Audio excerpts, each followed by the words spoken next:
Hey, everybody. I'm so excited. We have Deepa coming. She'll be here soon. Welcome back to the Free Assange Vigil. We have a lot of interesting things to talk about today. We're going to talk about the bullshit appeal and some other stuff, but we want to wait for Deepa to get here for that. First, let's go over numbers. So we have I always say 300 first. 3,861 days of illegal and arbitrary detention for Julian Assange. 825 days since the WikiLeaks founder was trafficked from the Ecuadorian embassy for a $4.2 billion loan from the IMF to Ecuador.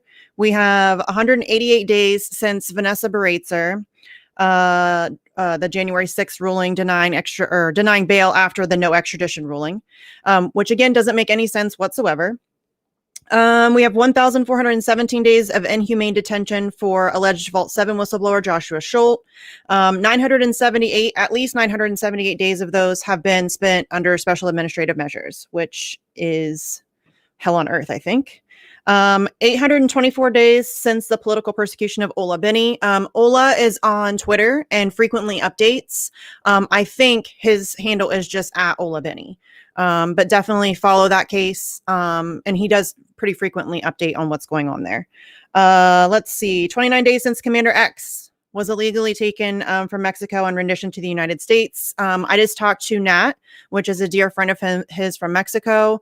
She was on Bitch on Wednesday, and we updated everybody on what's going on there if you guys want to check that out. But he could probably use like letters and support and stuff like that. So he has court on the 20th. There's a top link in the description on all the channels and everything. There is an event planned outside of the court that he's not even allowed to leave the prison. They're just doing a video court.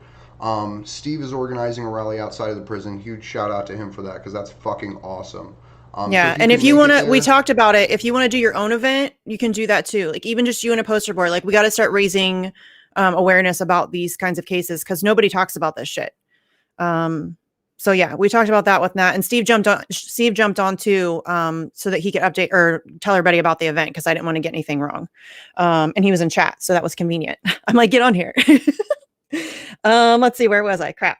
Okay, 32 days since whistleblower reality winner was moved into house arrest.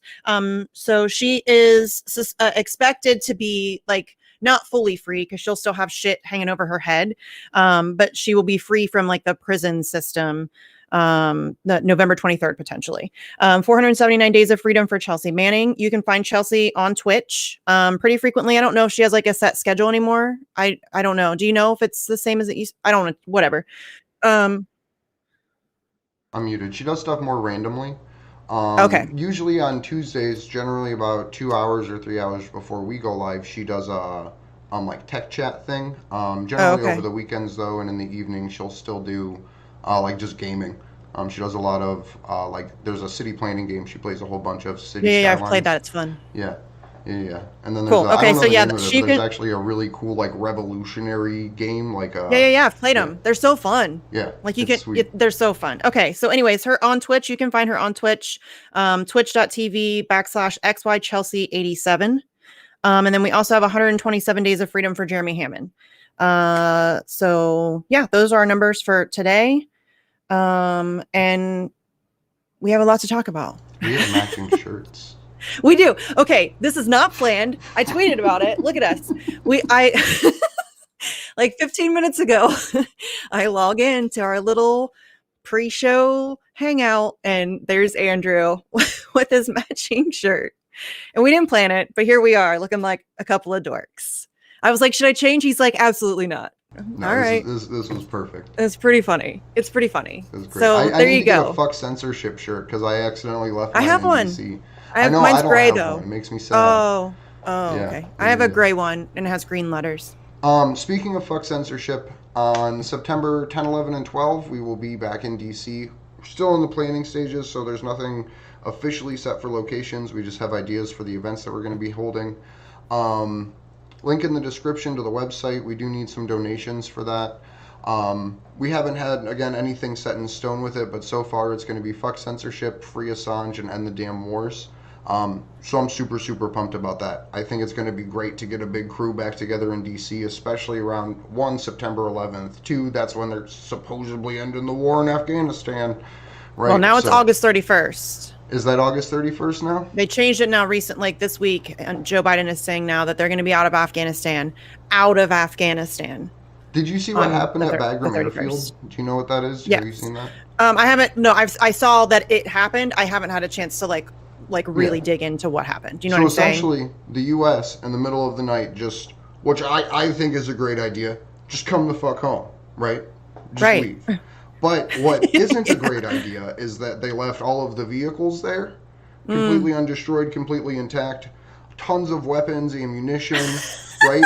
And then left and didn't fucking tell anyone. Like, didn't tell, like, the local, like, hey, we're gonna go, you might want to, like, take this base, and then the Taliban comes in, takes a lot of shit. That did not really happen, Andrew. Is that really? So Luke Rudowski over at We Are Change has been covering it. You can find the articles. It's ridiculous. I keep meaning to look at, like, I've seen like bits, like flashes of it on Twitter and stuff like that, but I just haven't had a chance to look into it. We're not even, like, out of Afghanistan, and the Afghan of course we're not getting out surrendering across the country because the Taliban just got all of our military equipment short of, like, this is what we do. We create a problem, and then we go fight the problem, and then we arm the problem and then leave so we can come back. There was a multi-billion-dollar offer for China for their Belt and Road Initiative in Afghanistan. So the U.S. is probably like, fuck it, we'll just give them all these guns and it's your problem now. Yeah. We're like the worst. Yeah. We really are the fucking worst. I mean, the United States is a hot fucking mess, controlled by psychopaths. We're all so screwed, and they have a lot of power. Scary. Sorry, I panic. I panic sometimes. Punch as high as you can. Figure out whose jaw is so far above you that you don't think you can reach it, and then just leap. I know, but sometimes I just have those mini panic attacks where I think about it, and I'm like, holy shit, that's what we're up against. You know what I mean? Right. For like 30 seconds, I'm like, fuck. Yeah. No, it's fun. You know. Yeah. John Cusack, you want to talk about him? Because that was some crazy shit. Y'all. Okay, you're gonna. Can you pull up the tweets? Because I'm blocked again. Yeah, I'll see if I can find them. I'm not even signed in on the computer, so I can see everybody. Hold on. Okay. Yeah. So he he has been a random all over the place guy on Assange for forever. I mean, I have had interactions with him many times. Again, this is the second time I've now been blocked by him. So I was blocked and then unblocked. I think he went through like a big, he was like, I'm just going to unblock everybody thing. And then now I'm blocked again. Because he's been very weird. Like, he's visited Julian Assange at the Ecuadorian embassy before. He is like somebody you would think would be like able to recognize what this is about and why it's bad, you know, just like the persona he puts on, the kind of leftist or liberal leaning kind of Hollywood guy who's, you know, kind of cool and different. You know, he's a Bernie guy, right? No, he doesn't get it, which shouldn't surprise anybody because Bernie doesn't get it either. But he's all over the place. And so now recently he tweeted out this ridiculous, I think it's like 2 tweets, this ridiculous Julian Assange helped Trump and like he Russiagated him and just this ridiculous garbage bullshit. It doesn't make any sense. And so like a lot of people went after him. He got ratioed to hell. Did you find it, Andrew? Because the ratio was okay. He might have deleted it. Andrew he may have deleted the old tweet. If someone has it and can drop it in chat, that would be awesome.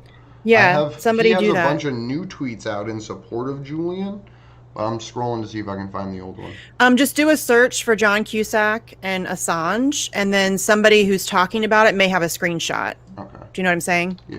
And it'll come up like as people are talking about it. But yeah, so it's like this ridiculous Russiagate nonsense. Oh, no, he didn't even delete it. How ridiculous. No? Yeah. I want to see the ratio too. Because I think it was pretty significant, if I remember right. Sad truth is Julian sided with Trump. In all reality, his position was better for Trump to win and expose the rot, a kind of scorched earth revolutionary politics, but he had nothing to lose and possibly gain his freedom. But that is a weak, immoral bet, and massive suffering ensued. There's another one. I don't know if it's like above that or whatever, but I think there was another one. Yeah. And he doesn't even make any sense. Julian Assange didn't help Donald Trump. Hillary Clinton helped Donald Trump. Right. I'm still Hillary screen Clinton handpicked her own opponent. And then she got her little minions in the media to give him billions of dollars in free coverage. Hillary Clinton is the one who wrote the emails. John Podesta, her team, the Democrats, they were the ones that wrote the contents of the emails. They were the ones who were rigging a primary and being corrupt and all of those things that we knew that they were. Okay. And they were the ones that specifically chose Donald fucking Trump. Yeah. Right. I'll pull it up again because I love this because Pied Piper, baby. That's what I'm saying. She handpicked her own opponent, and I'm like willing to be convinced, either way, that either she just thought that she could beat him, or they just really wanted Trump to win because they knew that they needed somebody like Trump to scare people into what's happening now. And all of the rights that are being taken away from us, they needed that boogeyman to do this. But I could be convinced either way. But Jesus Christ, you handpicked your own opponent. Well, you couldn't have a Democrat go after Julian, right? You couldn't have a Democrat arrest Julian after what happened in 2016. And look at what's happening right now with the DVEs and stuff. That's all a product of Trump. Like, they've managed to scare people into thinking that there's a bunch of like crazy white supremacists running around trying to. And listen, there are those people, but they are overblowing it. Like it's like the same thing they do with Antifa. Antifa is a bunch of thugs. They light things on fire. They beat, you know what I mean? Like, it's the same shit on either side. And that's why they do it, because then they don't have to worry about anybody really challenging the system. And it sucks because it's obvious propaganda. I don't know. Anyway. But yeah, John Cusack is a tool. And then today, dude, like, it is completely on the other side. Full 180. I think he retweeted Stella's crowd justice tweet, which is the if you guys have a couple bucks to spare, so the taxpayers will be paying for the case against Julian Assange, but Julian Assange has to pay for his fight against them. So Stella still has the crowd justice thing going. If anybody wants to donate to that, we should maybe drop that in chat. And he also retweeted. What else did he? He did. He put out tons of shit. I just threw one up on screen where he literally said mainstream media must push for Julian for the Biden Justice Department to free Julian. Yeah, major news outlets must push for Biden DOJ to drop Assange charges. Their press freedom rights are at stake. So maybe he learned. Like, maybe he put out some. But he's bullshit. done this before, though. That's what I'm saying. Like, he went and visited Julian in the Ecuadorian embassy. I've gotten him to say free Assange on Twitter before, and then he does like something like this where he, it's like he can't make up his mind, or he wants to play both sides or whatever, and he needs to stop. Like, get your shit together, dude. It's not that complicated. I think he's a Russiagator, and I think that's his problem. I think that he is stuck on this Russia thing, and he genuinely thinks that Julian Assange helped Vladimir Putin get Donald Trump elected. And it's garbage, dude. Let it go. That's a garbage position at this point. Russiagate has been exploded on like pretty much every level. And specifically the Julian Assange connection. There is none. Don't you think if there was one, they'd have shown you like really solid proof of that? They have no proof of that. And people like John Cusack, who should know better, are still trying to pretend like that's a thing. And it's not a thing, y'all. I just let it go. I just opened up Ping. I just dropped crowd justice and Stella's tweet about the crowd justice campaign and chat for everybody.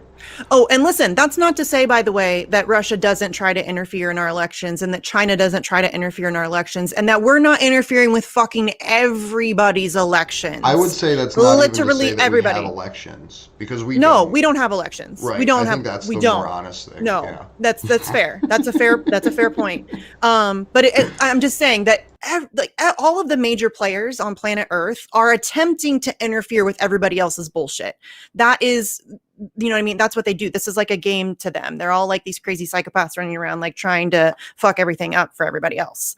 But yeah, they're all doing it, and we're the absolute worst about it. There's no question, you guys. The American exceptionalism it takes to be like just horrified that Russia might try to interfere in one of our elections Do y'all know what we do to people's election? Like, we overthrow governments and install puppet dictators. That's what we do. You don't get to have any like moral superiority to like Russia buying or making some memes maybe about, you know, a buff Bernie and masturbating with Jesus. You don't get to be mad about that. I mean, clean your own house first. I hate that hypocrisy. It's so dumb, you know, that we have any moral standing to complain about. It's like we have any moral standing to like complain about how Azerbaijan treats their journalists. Just shut up.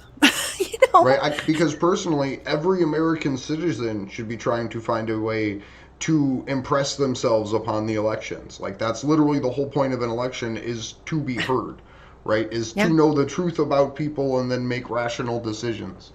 But, like, God forbid a journalist report something.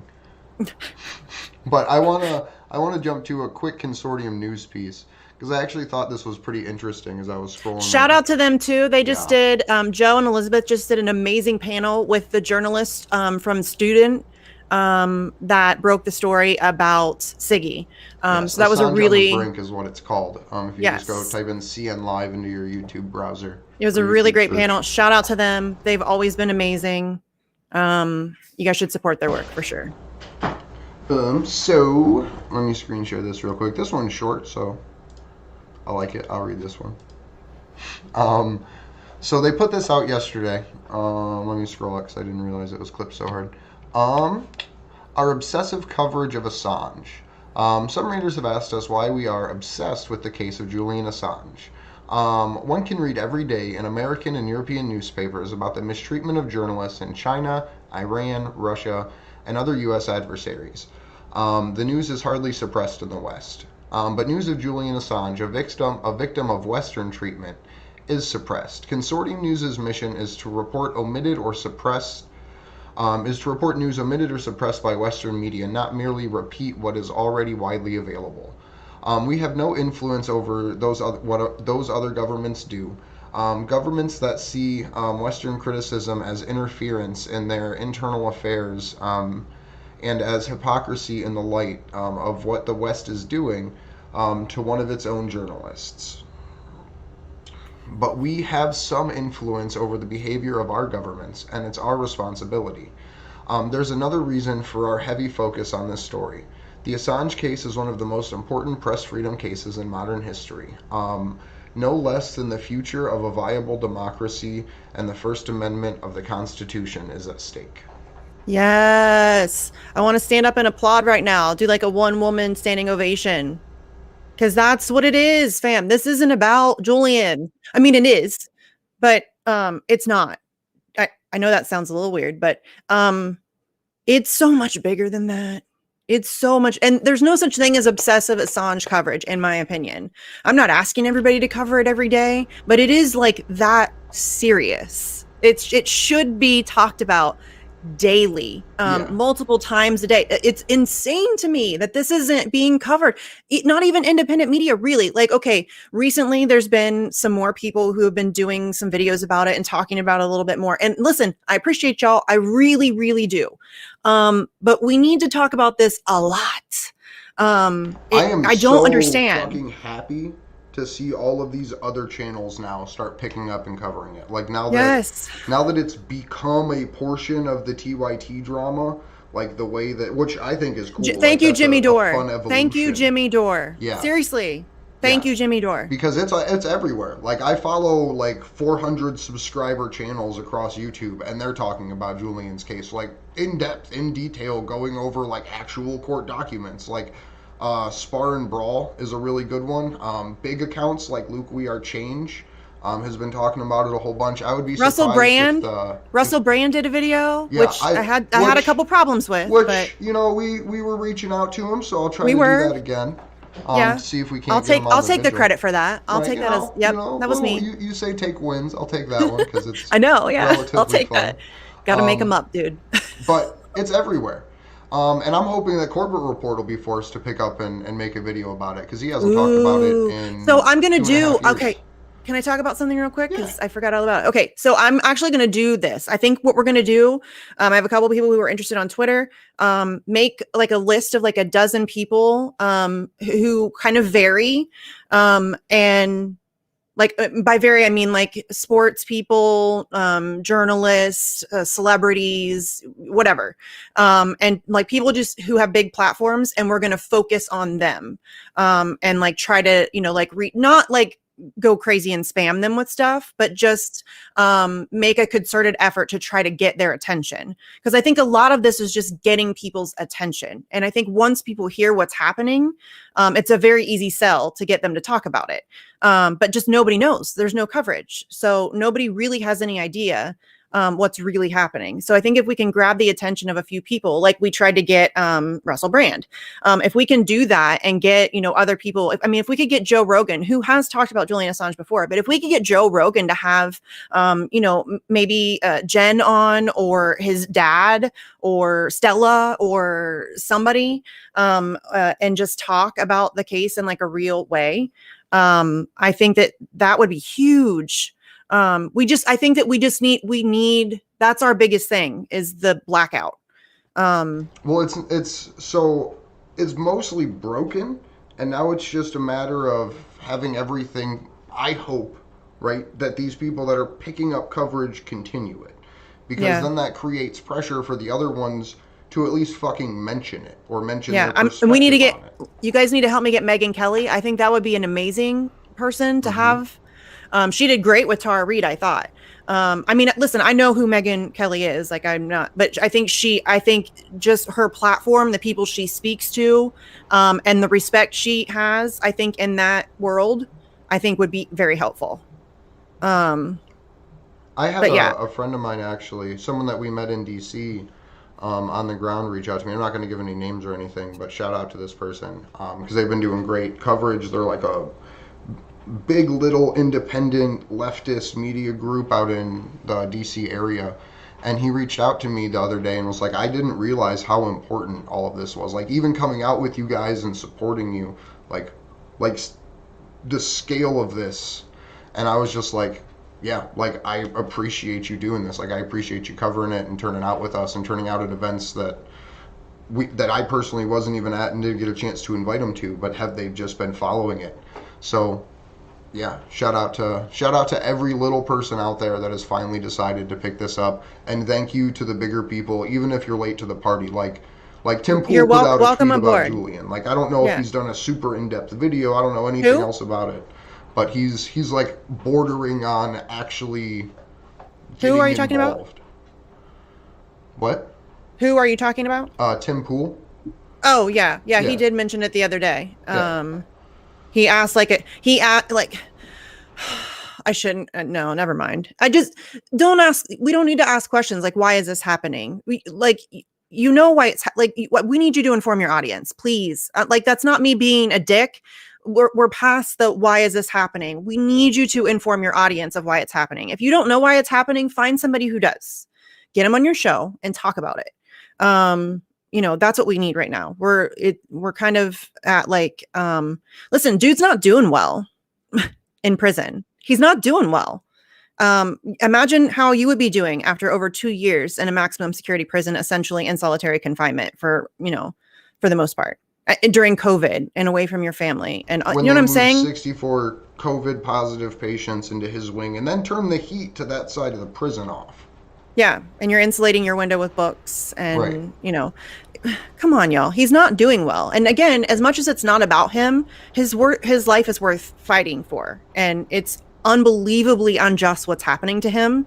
And just, if you have any humanity inside you, that should trouble you a great deal. Yeah. It freaks me out that this is being allowed to happen. No matter who it's used against. That's why it shouldn't be used against anybody. Right. But especially not a guy who exposed war crimes and just pissed off some powerful people. That's not good. We shouldn't be doing that. Anyway, I'll get off my soapbox now. Sorry, guys. You're good. I like your soapboxes. They're fun. So the U.S. put out their appeals thing. I'm gonna give Deepa a call in a little bit. She's probably busy. She's like a bajillion little beautiful Dude, bundles of joy. yeah. Yeah, Well, she's just a little bundle of work, yeah. like she's just nonstop.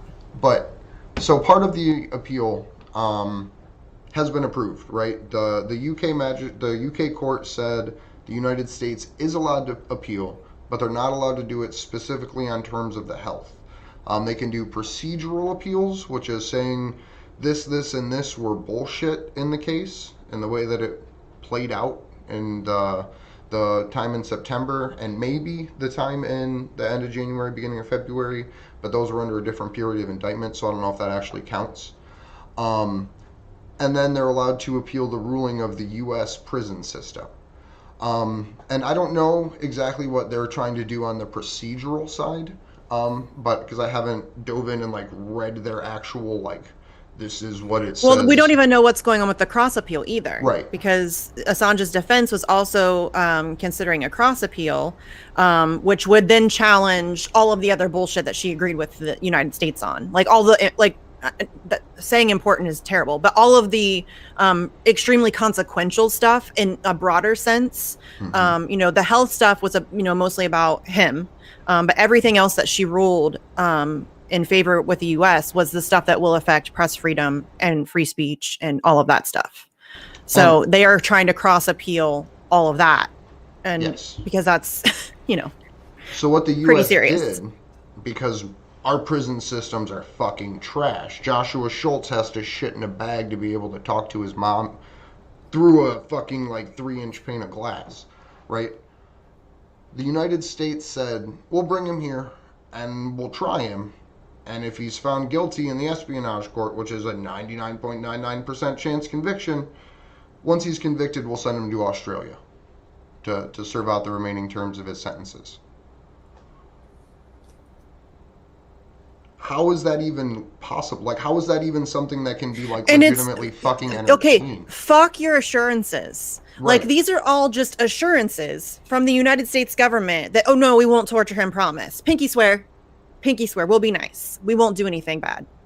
They're saying that, oh, well, he won't be held in ADX Florence. Well, that's hardly the only maximum security prison in this country. There are lots of them, and they're all terrible. I don't think I need to tell y'all that our prison system is horrific. And this is Julian Assange we're talking about. You really think he's going to get a fair shake in a U.S. prison? Come on, y'all. And that these motherfuckers will even hold up whatever they say, like, oh, we won't put him under SAMS. No, right? Of course they will. So that's a They'll find a loophole. political decision made by a political appointee of the president of the fucking United States. It's the attorney general, the assistant attorney general, and the head of the intelligence fucking communities that get to decide if Julian gets put in prison or gets put under special administrative measures. If he's even brought here as a pre-trial detainee, gets put under special administrative measures. So they may be like, oh, we're not going to do it. And then he comes here and they're like, oh, well, we changed our mind because this is a political position. And there's no legal ramifications. Does anybody believe the United States? Does anybody at this point? Does anybody believe them on anything that they say? And for them to say, okay, don't worry, we'll be nice to Julian Assange. No, I don't believe them. That's what I'm saying. Fuck your assurances. That's all that they're giving right now. And he shouldn't even be in prison in the first fucking place. Do you know what I'm saying? Like, we shouldn't even be having a conversation about which terrible prison will he be going to. He shouldn't be there in the first place. You have no case. Everybody knows it. Everybody that knows anything about this knows it. Like, you have no case. Every little tiny bit of a manufactured case that you had just imploded. And this is bullshit. I mean, I think we all know this. So this is what pisses me off, is like, we're having this conversation about how terrible will he be treated in which horrific prison. And that's not even a conversation we need to be entertaining. He should be at home, period. So, I'm going to give a shout out and drop a whole bunch of links in the chat for everybody. Please go to Consortium. Well, I'll just put one, consortiumnews.com. Go support them. They are beyond an ally of Julian's. They are a organization that's breathlessly defended them. Elizabeth Lee Voss, friend of this show. She's the reason why I do this show, Dawson, actually. One of the original Vigil founders of the Unity for J Vigils. They have put out 1, 2, 3, 4, 5, 6, 7, 8, 9, 10, 11 pieces just on scrolling halfway down their front page in the last 4 days That's about amazing. Julian. Yeah, and it's from every angle. It is looking at it from a perspective of torture, from a perspective of the Espionage Act, from the perspective of destroying British justice. Doctors have organized again, 250 of them, to tell President Biden to drop the charges. This one is, I think, the most exciting because it goes along with the other world leaders. We've had few American politicians speak out, notably Massey, Gabbard, Gates, and Amash. We've had a whole working group of Australian MPs. We had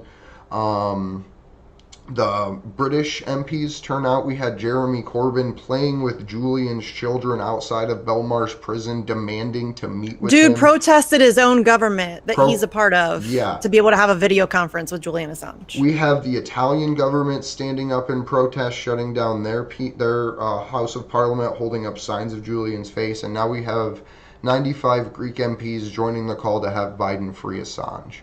So I'm going to drop this article in here. I don't want to read through all of it because it's long, but we will do. I want to just read the actual letter that they sent. So let me get the letter pulled up real quick. Because this is exciting. Yeah, but you guys go check out Consortium News. We've had President AMLO in Mexico, for what he's worth at this point, call out for Julian's freedom. We've had not Bolsonaro, the good guy in Brazil, the leftist, good guy, leftist. Who are you talking? What? The Lula? the former Brazilian president that Lula, spoke right? up for Julian. Yeah, Lula da Silva. Yeah, right? Lula da Silva. I was just trying to think of like other world leaders that have spoken I'm a little up. high, so my brain froze. So, dear Mr. President, we are addressing you as members of the Greece Parliament to congratulate you on your recent comments to defend media freedom. As President Obama's vice president, you played an important role in the decision not to prosecute Julian Assange over publications relating to the Afghanistan and Iraq wars and conditions in Guantanamo Bay. You, like us, have been disappointed when your predecessors launched a prosecution carrying a 175-year sentence against a globally renowned publisher and free press campaigner for his 2010 award-winning publishing work, which was carried out in the United Kingdom. Civil liberties groups and top newspapers alike view government's prosecutions against this publisher with alarm. The Washington Post executive editor writes that the indictments is criminalizing common practices in journalism and have long served the public interest. The New York Times editorial board considers it to be aimed straight at the heart of the First Amendment. And for Amnesty International, the charges against him should never have been brought in the first place because it's putting media freedom and freedom of expression on trial. Earlier this year, Westminster Magistrate Court in the United Kingdom refused the U.S. application to extradite Julian Assange to the United States. The Guardian editorial board noted your incoming administration can and should let Julian Assange walk free. We had hoped that this might be an occasion to draw a line under this prosecution. Unfortunately, the U.S. Department of Justice is still pursuing this case, leaving Julian Assange facing a third year of incarceration in Belmarsh High Security Prison. Mr. Assange, an Australian member of the press who has been invited to this country by The Guardian in 2010 to work on these publications in concert with the UK's free press traditions, it is the subject of a U.S. criminal case. The effect of your proceedings, your predecessor's decision to take a criminal case against a member of the press working in our country to restrict the scope of permissible press activities anywhere around the world and set a precedent that others will no doubt exploit.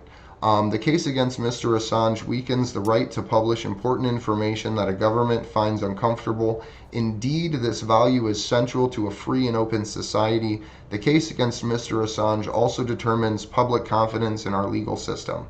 Our countries are also incredibly confronted with the contradictions of advocating for press freedom abroad while holding Mr. Assange for years in the UK's most notorious prison at the request of the US government.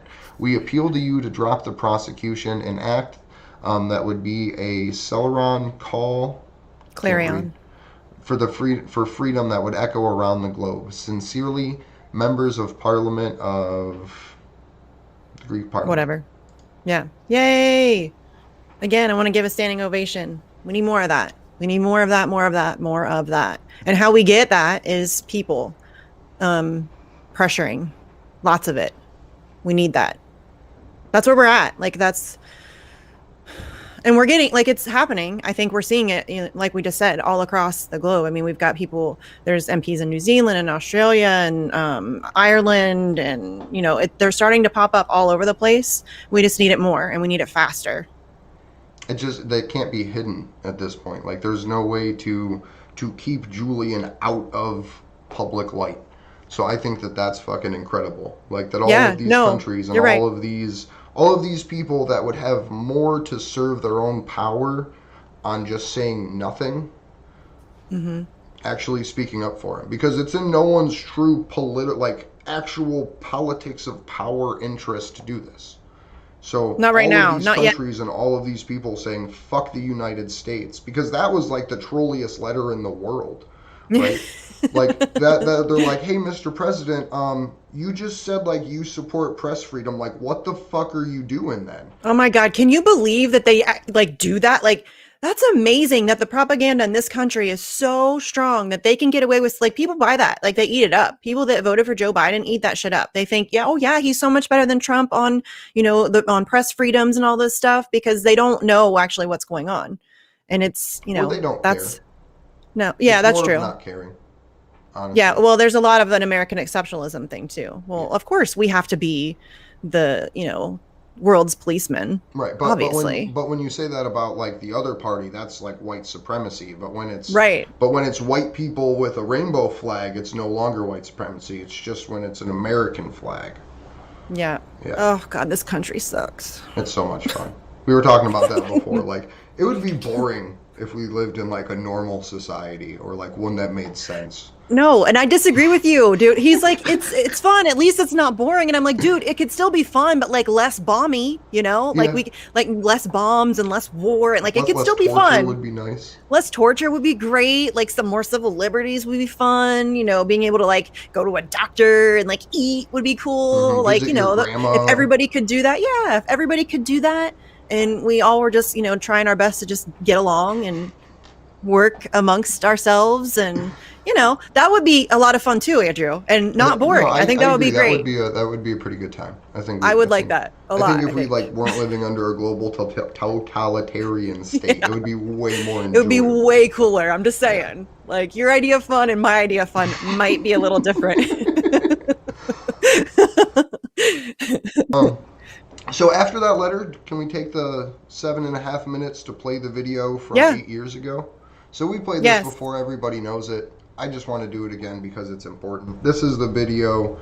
You'll see. I'll just play okay, that's fine. Yeah, you'll see. Yeah. We're like so secretive. It's not that cool, guys. Like, maybe we shouldn't pump it up. I gotta make sure this looks right. There we go.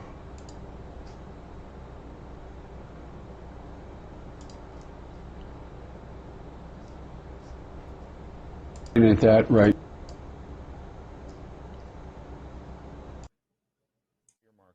Should the United States do something to stop Mr. Assange? We're looking at that right now. The Justice Department is taking a look at that. I would argue that it's closer to being a high-tech terrorist than the Pentagon paper. I frankly, the head of WikiLeaks is not a particularly credible source in my mind. He is a, you know, in my mind, he's a criminal, and he ought to be hunted down and grabbed and put on trial for what he has done here. Information warfare is warfare, and Julian Assange is engaged in warfare. Information terrorism, which leads to people getting killed, is terrorism. And Julian Assange is engaged in terrorism. He should be treated as an enemy combatant. WikiLeaks should be closed down permanently and decisively. I think the man is a high-tech terrorist. And I think he needs to be prosecuted to the fullest extent of the law, and if that becomes a problem, we need to change the law. The way to deal with this is pretty simple. We got special ops forces. I mean, a dead man can't leak stuff. This guy's a traitor, a treasonous, and he has broken every law of the United States. The guy ought to be, and I'm not for the death penalty, so if I'm not for the death penalty, the only one to do it, illegally shoot the son of a... Obama, if you're listening today, you should take this guy out, have the CIA take him out. He broke the law. You don't have to act panic. You can act tough and say, if we catch you, we're going to hang you. Yeah. Our intelligence communities will find him. All right. That's what I'd like to see, a little drone hit Assange. We have criminal proceedings underway. That's where I think the verdict is guilty on WikiLeaks. WikiLeaks apparently today released what's described as a treasure trove of infrastructure targets around the world, which of course could be damaging not only to those countries but to U.S. interests. Why hasn't the government just gone ahead and shut down the site or shut down the dissemination of his information? Why can't you do that? Well, let me condemn in the strongest terms the leaks of information that have come as a result of the actions that you've just referenced. The national security of the United States has been put at risk. The lives of people who work for the American people has been put at risk. The American people themselves have been put at risk by these actions that are, I believe, arrogant, misguided, and ultimately not helpful in any way. We are doing everything that we can. We have a very serious, active, ongoing investigation that is criminal in nature. I authorized just last week a number of things to be done so that we can hopefully get to the bottom of this and hold people accountable as they should be. What are things that can be done, and has the government explored the ability to be able to seize the sites? Last week you were before us saying, look at all the websites we seized and shut down. That you can't do that in this case at all. What are the parameters that are limiting that, and what are some of the actions that you did authorize to go forward? Well, it's an ongoing investigation. I don't want to get into exactly what I authorized, but I can say that I personally authorized a number of things last week, and I think that's an indication of the seriousness with which we take this matter and the highest level involvement in the United States Department of Justice with regard to all the tactics that we can do or can use to ameliorate the consequences of these actions. I don't want to get into those as well, but we will do everything that we can, both to hold people accountable and to minimize the harm that will befall the American people. Well, I think Assange should be assassinated, actually. I think Obama should put out a contract and maybe use a drone or something. The United States strongly condemns the illegal disclosure of classified information. So let's be clear. This disclosure is not just an attack on America's foreign policy interests.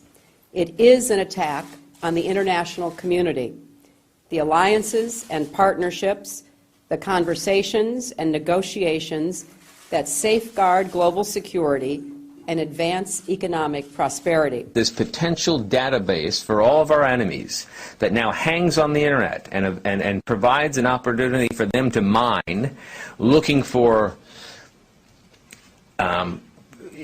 weaknesses in force protection, tactics, techniques, and procedures, who we do business with, how we cultivate sources. All this stuff is potentially out there for people who wish to do us harm to take advantage of.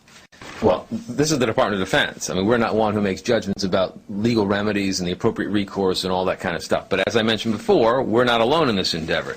The FBI, the DOJ are also investigating this, are also involved in this matter, and they will obviously have to make judgments about how to proceed. Congress can act in an expeditious and bipartisan manner to encourage and authorize the use by the executive branch of all necessary means to respond and defeat WikiLeaks. How is it that the WikiLeaks guy remains free? You know, back in the old days when men were men and countries were countries, this guy would die of lead poisoning from a bullet in the brain, and nobody would know who put it there. Julian Assange is a cyber terrorist in wartime. He's guilty of sabotage, espionage, crimes against humanity. He should be killed. This man is an enemy of the state. WikiLeaks is a, perhaps some sort of a virtual weapon of mass destruction. Right. That Mr. Assange has given aid and comfort to the enemy.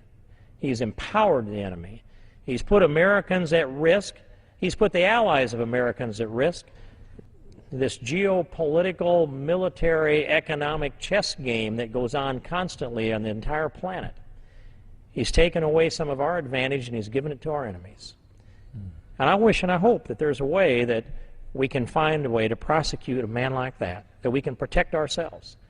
And if we fail to do that, or even if we're successful in that and it exposes some other vulnerabilities, I suggest, Mr. Speaker, that this Congress take a look at some new legislation, a new structure of law that's really not brought about because of the actions of Mr. Assange, but brought about because the actions of our enemies are terrorist enemies. The foundation stone of this WikiLeaks issue is an illegal act. The Australian Federal Police is going to provide the government with some advice about potential criminal conduct of the individual involved. What I would say about the publication of the WikiLeaks information is it's grossly irresponsible. I think that WikiLeaks and its founder, Julian Assange, should be facing criminal charges, and his website, which he uses to aid and abet our terrorist enemies, should also be shut down to defend our national security. It's time that the Obama administration treats WikiLeaks for what it is, a terrorist organization whose continued operations threatens our security. Shut it down. Shut it down. It is time to shut down this terrorist organization, this terrorist website, WikiLeaks. Shut it down, Attorney General Holder.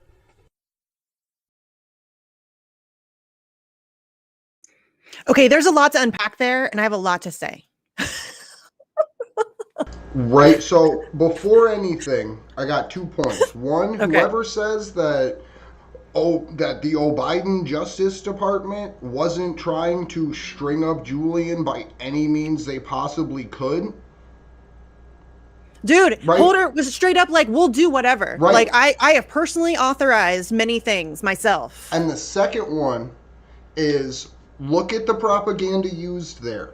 Look at it. Look at what they're saying. Drone strike the son of a bitch. Illegally kill the son of a bitch. He's a terrorist. Terrorism. High-tech terrorists. High-tech terrorists. And yeah. look at what they're doing right now for protesters. Look at what they are doing for the people of this country that want any type of difference. They are putting FBI agents into our organizing spaces, CIA, private intelligence.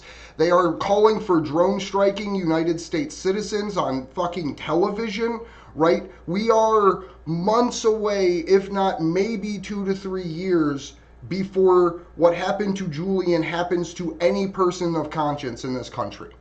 And you can see it by the way the propaganda is being blasted. That was terrifying. Do you guys see? Do you see? It's crazy to watch them all compiled like that because y'all, what did he do? He released true information about those motherfuckers' war crimes. To watch that seriously, because that's he like released none true- of those people have been held accountable. Not a single one of those motherfuckers has been scrutinized. He exposed every single one of those fuckwads, and that's why they hate him, and they are lying about him and propagandizing you so that you will be okay with what's happening to him right now. And that's what they are doing. And it's so apparent and so obvious, like seeing it compiled like that makes my blood boil because that's the only coverage we ever get. It bothers me it makes me super uncomfortable watching it. That's why and that's the only coverage we get in mainstream media. The only time we ever get mainstream media coverage about Julian Assange, and that was when they used to cover it at least a little bit. They don't cover it at all now. Hold on, I'm going to pull that back up because that video is from 2012. So I just want to show everybody that timestamp. No, it's fucking crazy. Like that's it. That's all we get, and now we get nothing. And we can't even get a whisper in mainstream media other than Fox News. Right here. Can everybody see that? I might need to quit being big. I don't see it, but I don't know if they do. You can't see it. It's just up on the screen. October 16th, 2012. That video was from October 16th, 2012. What else has been said in the media? Like, how many more smears? How many more people in political positions, whether it's elected or appointed, have said trash like that? How many more fucking civilians have been bombed? How many people have been held accountable for the fucking war crimes, for the torture programs, for the CIA intelligence tools, right? For Hillary Clinton's fucking emails where it's literally like all fucking exposed how she was selling US classified information, right? For the fucking election rigging of 2016, like, the only person held accountable for anything are the sources and the journalists that try to expose them. Yeah, we always punish our truth tellers. Mm-hmm. Always. It's mind-boggling. And it's not even a new problem, right? Like this isn't a new phenomenon here in the United States. No, we always do this. Like, we would literally were fucking like the Mumia story. Like, they were fucking literally firebombing houses. This dude was reporting on it. An officer gets shot in the back of the head, and somehow a guy who wasn't even outside and in a house with no guns killed him. And now that journalist is in jail. Like, it's all connected. Like, it's all connected. There's never any accountability for power. And the truth teller, I mean, look at what, I mean, you can relate it to what they did to Fred Hampton.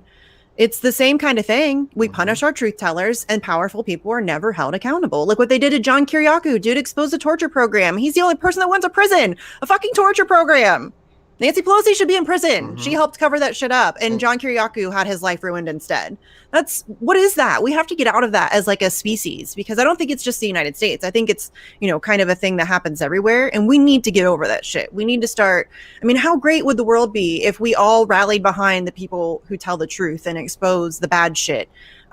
Because that's who I want on my that's who I want on my team. I want a Julian Assange or a Chelsea Manning or a John Kiriakou or a Daniel Ellsberg way more than I want a Barack Obama or a Trump or a Nancy Pelosi or a Bernie Sanders or a Bernie Sanders or an AOC or a Joe fucking none of them or a Merrick Garland or a fucking Mike Pompeo. No. I want Manning and Assange and Kiriakou and Ellsberg and Daniel Hale and, I want those people. And we treat those people like shit, and it sucks. It's depressing. It bums me out a lot. Did you call Deepa while that was playing, by the way? No, I didn't. Oh, really, dude? 7 ass minutes and... I probably could have. Unbelievable. Nope. Would have been a really good idea. It sounded like when I talked to her about an hour before that she was out. So she may be thinking that we're doing it at like 2 o'clock or something. Time differences. Yeah. But I was just excited to see her. I love me some Deepa Driver. I miss Deepa. We haven't talked to her in like a month. She's great. Do we? What else do you have? What else do we have? Oh, no. Okay. No, I still have more things to bitch about. Yeah. No, keep going then. Yeah. Like, okay, so another thing that they were talking about was, I sat here and took notes, y'all, because I was getting so pissed off. They were talking about how, well, WikiLeaks, could expose our tactics and our procedures and our how we acquire sources and all that. You need to be fucking exposed. Y'all are some criminal ass motherfuckers, like committing human rights abuses the world over. Like, are you kidding me? You don't get to just have like a free pass where you get to do whatever the fuck you want and nobody gets to hold you accountable. That's not how this works. That is not how this works. And they're trying to convince you that that's how this works. And that should never be how it works. These people should not have that kind of freedom ever. We should have, again, there should be 1,000 WikiLeaks across the globe. As long as we have positions of power, there should be people holding those people accountable. 100%. Every day, all day. Like, you should be side-eyeing anybody with any level of power over you whatsoever. You should be side-eyeing them constantly. It's exhausting. I get it. But you need to do it because these power corrupts. And it's not even just that power corrupts. Power attracts corruption. Power attracts shitty ass people. And so those two things combined, and you're not going to get the best of people at your highest levels of power, as we can clearly see. These are unbelievable shitbags, all of them. And it's not just ours. It's every world leader. Like, people are like, oh, but you love Putin. No, Putin's a piece of shit too. You don't get to that level of power without being an absolute shitbag. It's nearly impossible. You have to be willing to exploit and do whatever it takes. And you have to be ruthless and not give a shit about anybody else. That's how you reach that level of power. So all of these douche canoes are shitbags, but you need to be side-eyeing them all. And the reason why I focus more on the ones in this country than in Russia, because I live here. What? That's why. I thought you And lived I think in that Russia, ours, Misty. right. Your Well, that's accent's true. just That's so fair. thick. I know. I'm very convincing, honestly. I'm But- a very convincing American, dumb American. One of the, I don't know who it was. Right. So Bill O'Reilly was literally just like, yeah, the intelligence agency should just go get him. Right? Like, fuck Bill O'Reilly. But then the other thing is you had that, I don't even know who it was or what the fuck they, like, who they are in the world. But you I know, I had the couldn't guy write that fast was enough. literally like, President Obama should put a contract out on him. Yes, on TV. Like, Right. just says it. Are you fucking calling kidding for me? a president of the United fucking States To to murder put somebody. out an assassination contract for private mercenary groups to kill a journalist. Yeah, but Where that, we was do the that, outrage then? right? And why That they wasn't can just power say that. usurped from our system? Right. That's what I'm saying. If they can say that kind of thing on TV, and that's widely accepted, a lot of people buy into that and they just let it pass like that's a normal fucking thing that like somebody on TV who is somebody with a level of power is claiming that we should go assassinate a journalist because he printed stuff that embarrassed us. That's fucking crazy. That's terrifying. And like that's what I mean. The propaganda in this country is so sophisticated and it's so good that you don't even think twice about that. You think it's okay that, oh, well, we're the good guys. So obviously if we're doing it, it's necessary. And that's people genuinely buy into that. And it's this weird American exceptionalism that I have no idea how to break through, but that is insane that they can say something like that on national television and people just go along like that's a normal thing to say. But it's no different than all of the wars that we have going on and people are just like, yeah, that's just how things work. No, it's not. That's crazy. It's crazy that we're blowing people up for, oil. And we're how many of blowing those people in that up. film reel have been removed from positions of power. Right. Or seen a courtroom or had any level of accountability whatsoever. They don't even have like mean articles written about them. When they die, people cheer them and like call them examples of human decency and some bullshit like that. You know what I'm saying? Like that's Donald Trump put Julian Assange in prison. Joe Biden's son's laptop came out that exposed large-scale pedophilia, hardcore international financial crimes, like the son of the sitting president working hand in hand with the largest he was running for billionaire president. in China, right? Yeah. And there was no WikiLeaks to release it. It No. got put out by Alex Jones in fucking Parler, covered by Well, Tucker Twitter Carlson, censored it. and then Like, buried social from the media internet websites after censored a bunch it. of right wingers downloaded child pornography on their phone.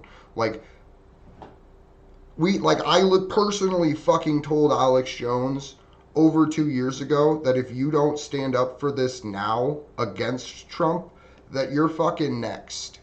And that's what it's coming to. Literally, his supporters and people of that caste that you would imagine are now considered domestic terrorists. There's people sitting in Julian's same condition in the United States. Like, it's just crazy that it can just be allowed to escalate like this. Well, they just sentenced a water protector to 8 years in prison. It's the same thing. It's across the board, y'all. It's across the board. They're coming for everybody. And there's a reason why they start with the most despised, the most easily dismissible, like the Alex Joneses. There's a reason why they do that, because once they do it once, it makes it so much easier for you to accept when they do it to somebody who's a little less crazy, and then a little less crazy, and then a little less crazy, and then somebody you agree with. And then, you know what I mean? And it just escalates. And that's, it's exactly why they do that. And that's what they're doing now. And that's what all this propaganda about Julian Assange and this stupid ass video is about. That, like I've said, I've told people, if you go back, because I have, if you go back and you look at the smears, like in chronological order and like figure out the whole, the smear campaign that they use, like I find that shit interesting. And it is very intentional. Their rhetoric is the same. You'll notice that Joe Biden and Mitch McConnell use the exact same term, high-tech terrorist. They use it's no different than any other issue. Days. Yes. And it's no different than any other issue. If you notice, like, I think a lot of people are, especially in our audience, are like, they know, they can recognize it. They all use the same kind of rhetoric. It's like talking points go out. I mean, WikiLeaks has shown us that they send out, this is the messaging that we're taking on this position or this issue. And that's how, and so they use the exact same rhetoric and you can easily see that what the intention was and that they're all on the same side. They really are. The storytelling varies slightly here and there to create drama. It's like professional wrestling. There's got to be the heel and there's got to be. There was a head of professional wrestling as president of the United States. And the idea was floated, like Donald Trump's literally like a professional wrestler. Like, oh, he's not like the head though. Well, he was like the billionaire in the professional yeah, I don't think he did a ton of it, but yeah, he did. No. He was on WWE a few times. Right. I think he's in the WWE Hall of Fame, actually. But literally, if you remember, like just on some like lighthearted shit for a second, they were literally talking about running the fucking Rock, a wrestler, against Donald Trump, a billionaire wrestler. Like, your system has failed if that's what the discourse is. And listen, this is no disrespect to Dwayne Johnson.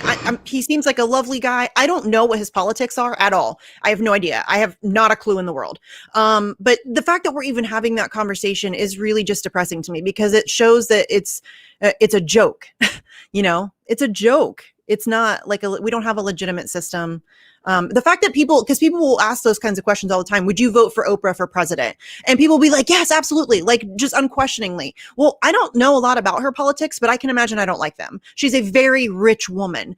So I can imagine that we have a lot of disagreements on a lot of things. And I'm sure she sees herself as one of those bougie Democrats who like thinks Barack Obama is a good guy. But she's not. No, I'm not voting for Oprah. But people will just, because she's Oprah, they don't even want to ask like what her like policy positions are. Where does she stand on these things? They just automatically cult of personality. Oh, she seems nice, I'll vote for her. And that's what our politics is. It's a popularity contest at this point. It's just, you know, they all have the same bullshit and they all lie. Everybody knows it. There's no, like, the platform means jack. But it's kind of like a soap opera.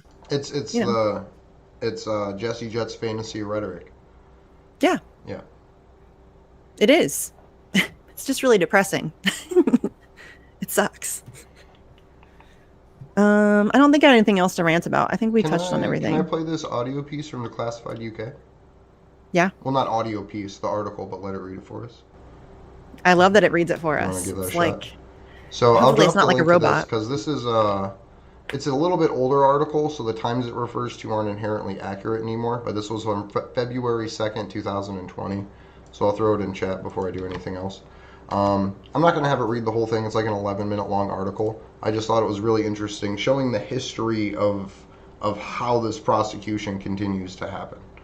So let me throw up my screen share. UK minister who approved Trump's request to extradite Assange spoke at secretive US conferences with people calling for him to be neutralized. The British minister who approved the controversial US request for the UK to extradite publisher Julian Assange attended 6 secretive meetings organized by a US institute which has published calls for Assange to be assassinated or taken down, it can be revealed. Sajid Javid, who was Britain's Home Secretary from April 2018 to July 2019, attended Starlight Chats and after-dinner cocktails in a series of off-the-record conferences involving high-level U.S. military and intelligence figures at a 5-star island resort off the coast of Georgia, USA. Many of those attending have been exposed in WikiLeaks publications and have demanded the organization be shut down. Javid signed the Trump administration's extradition request for Assange in June 2019. He was Britain's Chancellor until his resignation 9 days ago. One of the criteria under which a British Home Secretary can block extradition to the US is if the person could face the death penalty. The month before being appointed Home Secretary in April 2018, Javid visited Georgia for the World Forum of the American Enterprise Institute, AEI, an influential neoconservative U.S. organization with close ties to the U.S. intelligence community. The AEI has run a campaign against WikiLeaks and Assange since 2010. It can now be revealed that Javid spoke at the 2018 meeting, as did Jonah Goldberg, a fellow at the AEI, who has called for Assange to be garroted. In a column published on the AEI website, Goldberg wrote, WikiLeaks is easily among the most significant and well-publicized breaches of American national security since the Rosenbergs gave the Soviets the bomb. So again, I ask, why wasn't Assange garroted in his hotel room years ago? It's a serious question. Bill Kristol, a close associate of the AEI, who also spoke in Georgia with Javid, has written a column titled Whack WikiLeaks in which he asked, why can't we use our various assets to harass, snatch or neutralize Julian Assange and his collaborators, wherever they are? Why can't we disrupt and destroy WikiLeaks in both cyberspace and physical space, to the extent possible? Crystal's article was promoted on social media by another AEI fellow who spoke in Georgia with Javid. Both Goldbeck and Crystal spoke at all four of the AEI's World Fora that Javid attended from 2014 to 2018. On the panel with Javid in 2018 was Elliot Abrams, a key neoconservative architect of the Iraq War of 2003, best known for his conviction during the Iran-Contra scandal in the Reagan administration. Abrams has lamented WikiLeaks document releases. Also on Javid's panel was Fred Kagan, a senior AEI staffer who served as an advisor to the U.S. military in Afghanistan. Bill Crystal tweeted, "Here at AEI World Forum, if everything weren't strictly off the record, there would be some interesting things to report." Javid's signing of the U.S. extradition request was a controversial decision opposed at the time by the Shadow Home Secretary, Diane Abbott. Julian Assange is not being pursued to protect U.S. national security, he is being pursued because he has exposed wrongdoing by U.S. administrations and their military forces, Abbott told the British Parliament in April 2019 after Assange had been grabbed from the Ecuadorian embassy in London. The Trump administration's extradition request is unprecedented in that the UK has never extradited a journalist and publisher to a third country for prosecution. The deliberations within the UK Home Office about Assange's extradition and incarceration in Belmarsh Maximum Security Prison, where he is currently held, are opaque. Declassified sent a Freedom of Information request to the Home Office asking for any telephone call or email mentioning Assange sent to or from Sajid Javid while he was running the department. The Home Office replied, "We have carried out a thorough search, and we have established that the Home Office does not hold the information that you have requested." It is unclear if Javid only discussed the Assange extradition request in person while Home Secretary or if he used a private email or phone to do so. Secret intelligence-linked meetings. The attendees, agenda and even the dates of the AEI World Forum are a tightly guarded secret. But Declassified is now publishing the attendance lists and agendas, marked confidential, of the last 4 conferences Javid attended. In 2014, 2015, 2016, and 2018, see end of article. Declassified could not obtain information on Javid's first 2 AEI meetings in 2011 and 2013. Since attending his first World Forum at the AEI, in 2011, within a year of becoming an MP, Javid subsequently visited 6 out of 8 AEI annual conferences up to 2018. From June 2012 until... That could keep going. Please watch it. Please read it. Please listen to it. Please go through and look at those people and those organizations. I don't want to have a computer voice talk for more than like 5 minutes, because I'm pretty sure that will like kill people's ears. That was pretty intense. It was. It made she did have a rather lovely accent though. Oh, I'm getting a phone call. Hold on. Oh. We're doing it live. At least he didn't walk off this time. Deepa!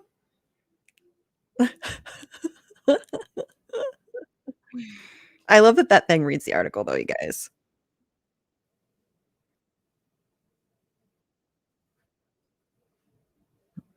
Are you? I love Deepa. I'm so excited she's coming. She'll be in. Oh yeah, because I would like the appeal talk was what we were saving for her. And I wanted to talk with her about we can't get into her opinion on any of the Craig Murray things because she is a legal observer. So we do have to respect that very, very heavily. But I'm just going to ask her to summarize and talk about that too, because that's something that's hugely important. For those of you who don't know, Craig Murray is a badass fucking borderline person that's basically a superhero, not quite. Standing up for Julian over in the United. I had to make sure I was about to say he needs a cape. Craig Murray needs a cape. He does. 100%. And Grandpa Ray needs one too. But there are no heroes, only heroic actions. Craig Murray has just taken a fuckload of them. He's currently facing 8 months in prison for publishing in the United Kingdom, literally just putting out articles that people didn't like him publishing, and got his court appeals process essentially interrupted travel to the Spanish court case of the UC Global. So that was Craig Murray. But hello, Deepa. How are you? Hey, I'm sorry I'm late. Oh, That's you're okay. fine. We're glad that you could make Wizards it. are never late. They arrive exactly when they That's intend true. to. Which, by the way, if you guys haven't seen Caitlin Johnstone's thing that she is a multimedia piece that she did for Julian, it's gorgeous. It's really well done. It's so lovely. I could probably find it and put it in chat actually, because you guys should definitely check it out. So Is that I will the find one it. about the wizard? bird nesting Yes. outside? Yeah. Yeah. So she got inspired by the fact that the story that we heard where Julian had like a little family of ducks outside his window and he was trying to feed them. And so I think it was kind of inspired from that. So Deepa, I wanted to give you a chance to talk about the appeal that's going through, or what they have said is allowed to go through and what have you, because it's I don't know, it's pretty strange the way that, at least in my opinion, the way that it's been allowed to happen, where they say that, like the U.S. says that they're basically going to send him to Australia if they find him guilty in a court that 99% of people are found guilty in, and that there's assurances that he won't see a special administrative measures treatment pre-trial, but even that is fast and loose because it's a very political process that people get put into under that. It's not like here's the rules for it. There's just members of the intelligence community that get to choose. So I wanted to give you a chance to talk about the appeal that the UK was talking about in the last couple of days. Sure. I don't know much more about the appeal than what Stella's already disclosed on the recording that she did outside the Old Bailey, because I've been trying since the last few days to try and get a copy of the appeal decision, and it's quite a complicated process to even obtain that copy.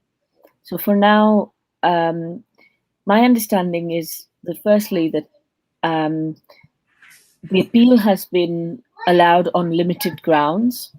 The medical opinion of Professor Kopelman was something that the US government was trying to get thrown out, but that was not upheld. So Julian's medical condition still remains so intact as far as the judgment goes.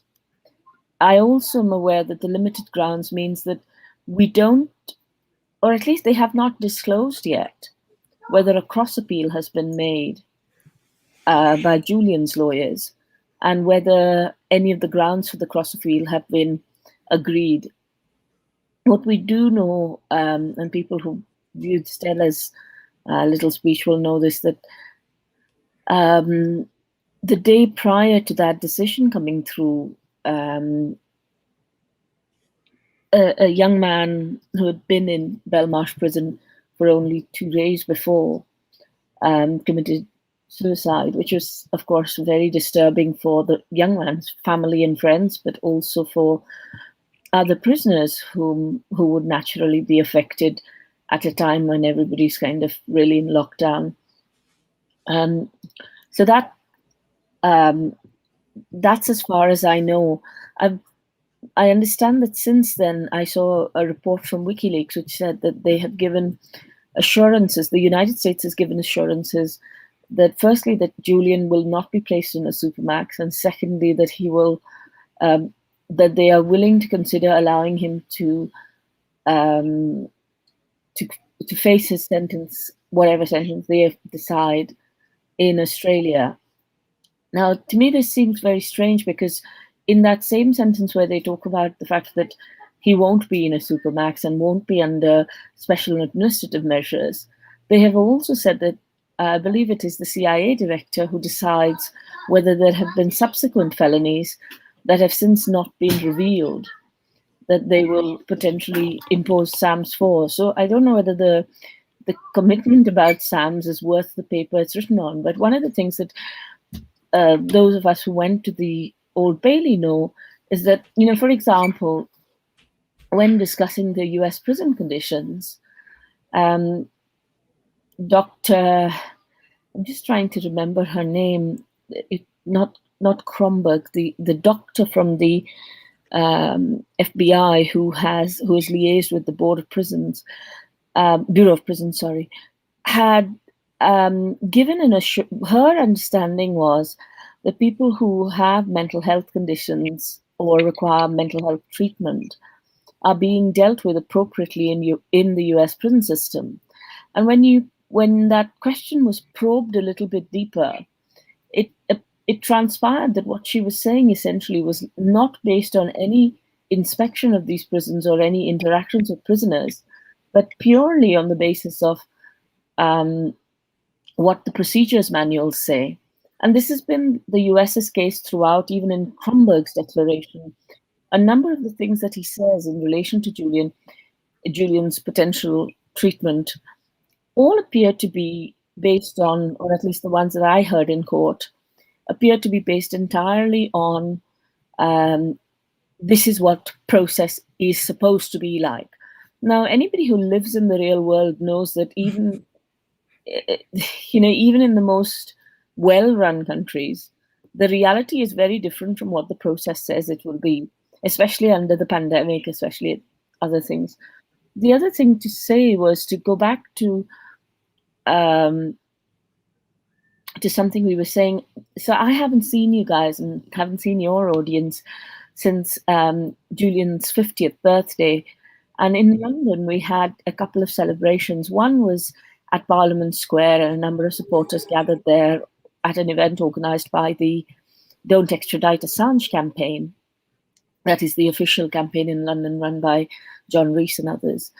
And I know that a number of supporters, including Vivienne Westwood, John Pilger, Craig Murray and Fidel Narvaez and others were there. Vivienne Westwood, I think, applied cake to her face at one stage. I didn't see that. Anyway, later that day, I went with Craig and others to Belmarsh, where both Craig and I spoke outside the prison alongside a few others. That was actually for me one of the most moving celebrations we've had, because not only was there a really nice bunch of people at both places, decent, good people. Outside the prison, I think some of the discussions that took place around what Julian had revealed and why he was in Belmarsh were really important. And sorry to go on that little digression, but the reason I'm talking about that is because I think the terms of the discussion right now, particularly in the mainstream media, are around where shall we send him to prison? Yes. Rather than talking about he shouldn't be in prison. Yeah, absolutely. And you tweeted that out. I saw that, Misty. That was great. But, for example, we have war criminals like Rumsfeld and others being Tony Blair. He caused an illegal war in Iraq. And these guys are standing out there having their parties, having their cocktails. Tony Blair heading a peace institute, becoming Middle East envoy after destroying people's lives in the Middle East. And on the other hand, you have a journalist whose information is 100% accurate, being held in Belmarsh prison for no charge, despite winning his case against extradition. So this is not a debate that we should engage with in this way. It is not a debate where we can say, what if he doesn't get Supermax? What about how will Australia be? Well, Australia is the US's lackey, as we can see from the way in which Australia has completely dissociated itself from any support for Julian Assange. The consular officials are absolutely inadequate. The one thing that worried me was Craig said outside the prison that he was a little concerned that even if this shoddy case against Julian, and it's become even more shoddy now that the criminal, the part of the charges that relates to criminal intrusion into US systems has fallen apart with the confession of Siggy Torderson that he had lied. And, that's another huge story, which of course doesn't get covered in the mainstream press or in the mainstream media. They say that that's the part that makes his case fall apart. Right? They don't talk about UC Global. They don't talk about Ecuador literally turning over all of Julian's things to the U.S. government. They don't talk about the fact that he's a fucking journalist. And that what he shouldn't did even be in isn't a crime prison in the first place to have a case even be built. I ranted about this a little bit earlier, Deepa. We're talking about which shitty prison should he be sent to be tortured. And that shouldn't even be a conversation we're engaging in, because he shouldn't be in prison, period. End of story. They have no case. They need to drop it. And so, like, I don't even want to engage in this whole appeal thing about, well, he can go to Australia, or he's not going to be held in ADX Florence. I don't care. He shouldn't be in prison. That should be it. I think there's a really interesting thing also coming out of Stefania Maurici's case over the last 2 days, the Freedom of Information case. Now, while I was in court, what was really interesting, I wasn't in court. I was on a virtual line listening into that Freedom of Information trial. And for those who don't know, in that case, there is information now that the US government put pressure on Google to release emails of Joseph Farrell, Kristen Hrafnsson, and Sarah Harrison. Now, these emails contained numerous messages, including with sources, for example, on the Gmail system. But they didn't inform these journalists then and there so they could protect their sources. They talk about, Julian put people at risk. These are the people who are putting sources at risk. And what's shameful is the Metropolitan Police, who do not have the right to interfere with journalism in this way, engage in this process and thought themselves to be beyond the law and are unwilling to disclose their exchanges with the DOJ. What's also interesting is something that happened a little while ago, which was the surveillance of protests of supporters from outside the Ecuadorian embassy, including the use of laser microphones to, of course, listen to Julian, but potentially all kinds of surveillance equipment used on those who were innocent bystanders who had come to maybe watch Julian speak from the balcony of the Ecuadorian embassy, etc., etc. So the Metropolitan Police had spent tens of millions of pounds. And for anybody who, this was even before the case in Sweden was dropped, anybody who thinks that the Metropolitan Police did that in order to help Sweden persecute a sexual assault charge where there was no charge in the first place, should recognize that the Metropolitan Police doesn't spend tens of millions of pounds, to if they did and they did care about sexual assault, there would be more than the 4% conviction rate in relation to rape and genuine sexual assault. Whereas in relation to this, it has largely been at the behest of their partners within the British intelligence and the American intelligence. They have been working for a foreign power against British journalists. Both Sarah Harrison and Joseph Farrell are British citizens and should have been granted protections in that sense during that period. So the fact that they've disclosed their information, that Kristen Hrafnsson is a 3-time national award-winning journalist in Iceland. So the fact that they think they can spy on these conversations shows you something about the shamelessness of the DOJ. And the fact that they used a convicted pedophile and known fraudster and to bolster their case against Julian. And this comes back to the Stratfor emails where they said, we're going to destroy him. We're going to move him from country to country, prison to prison, make him a bride in prison, force him to eat cat food. These kinds of things were always the plan. And if people don't wake up now, it's not just going to happen to Julian Assange, it's going to happen to every single journalist around. I must say that I've never really rated Fox News, but I have been really impressed by their most recent coverage in a discussion with Glenn Greenwald. I didn't recognize the journalist. Was it? Is it probably Tucker? I would imagine. Glenn goes on Tucker. As soon as, of course. Did we lose her right as soon as she started talking about that? Yeah. Are you kidding me? That's amazing. But she's right though. Listen, I don't know. I hate that I have to preface this with I hate Tucker Carlson, but I do hate Tucker Carlson. He's kind of a shitbag. But he's good on some stuff, and that's okay. It's okay to say that he does some stuff that's good. It really is. And he like the Assange coverage that he's managed to do really over the last couple of years. But I mean, Deepa's right. It's recently it's been really good. That's crazy that they just cut Deepa like that. I know that it was literally going perfect, and then as soon as she was talking about like journalism, like as soon as Glenn Greenwald's name was said, it thanks Glenn. Thanks Greenwald, appreciate it, man. That's a powerful name though. It is a powerful name. Drop it on a stream and get the fucking person thrown, like that's right? Impressive. Well, it was also right before she said Tucker's name too. Maybe that was it. The NSA is spying on Tucker Carlson, so you never know. There you are. Welcome back, Deepa. Hello.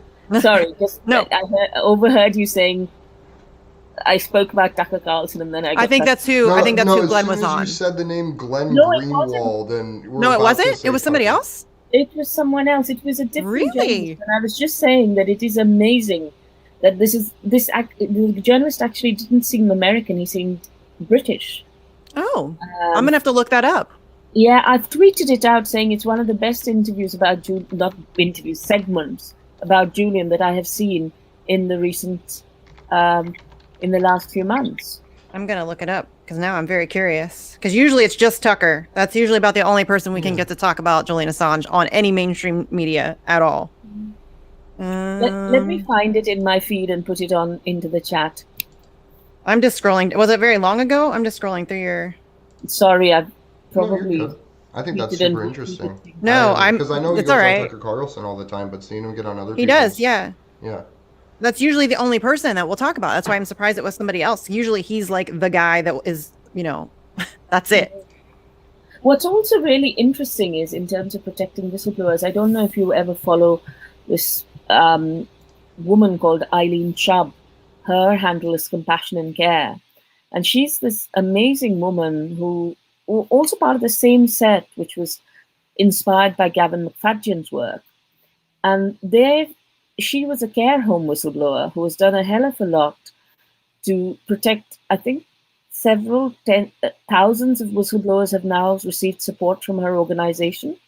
And she's, of course, also supported Julian over the years in terms of recognizing the importance of what he's done. Can you guys still hear me? Yeah. Yep. Yeah. So Eileen's this fantastic woman, and she's been under huge amounts of attack here in Britain, where information is now available that certain whistleblowing charities who have been given huge amounts of status here in Britain have actually been hand in glove with law firms which are seeking to prioritize certain kinds of whistleblowers in order to get bounties off their whistleblowing and make money off of whistleblowers and completely let them down in terms of support and care and doing justice to the risks that these whistleblowers have taken. So she was their charity was actually malicious complaints were made about them to the charities regulator, and now we have an apology from the charities regulator that they took that seriously and started to investigate these people in a very, very disproportionate and unfair way. So we now have a public apology from the regulator. The reason I mention this is because I would like to see a public apology from Judges Taylor, Snow, and also from Paul Close, in addition to shaming them in public for the tremendous injustice they have done to Julian Assange. I wanted to highlight an updated document which is now on the Wise Up website, Emmy and the Julian Assange Defense Committee's website. There is a fantastic new set of complaints that have gone through, complaints for misfeasance in public office by the judges and by Paul Close, the CPS person who was involved in the stitch-up in respect of Julian. So I don't know if that makes that's interesting to you guys or not, but that's No. Yeah. The website to see if I could find it to screen share it real quick. Yeah, do you want me to put it in the chat? It's on Wise Up Action. Yeah, well, it's wiseupaction.info. I was just looking for is it the misconduct one? Yeah. So it says updated misconduct. Yep. I'll put that in the chat for everybody to read through. But I'm no, that going is to super my interesting. camera because my signal's really bad. Okay. I'm lagging, so you say something and sometimes I speak over you, and I'm really sorry I do that. Oh, No, you're not. Apologize. You're not. Yeah, no, don't worry about it. No, if you need to speak over us, speak over us. Sometimes we talk too much. So, but yeah, I found the segment that you were talking about with Fox News. I think, is it the one that you tweeted and then the person that you retweeted said to cue it at 4 minutes and 30 seconds? Is that the? That's the one. Okay. But I put it along with a comment, and it's yeah. So yeah. This is some of the best, like, concise short. Do you want me to play it, Andrew? Yeah, please do, please. Okay, hold on. I gotta get it. We don't get copyright strike. We're not a monetized account. Okay, let's see. In theory, screen share, share audio. I remembered share audio. I'm so proud of myself. Okay, did it come up? Okay. Julian Assange is the WikiLeaks founder. He's Australian, so he's the subject of the Queen. So he owes no allegiance to the United States whatsoever. And if the bloated buffoons of the US intelligence community are too incompetent to keep their own secrets, that's hardly his fault.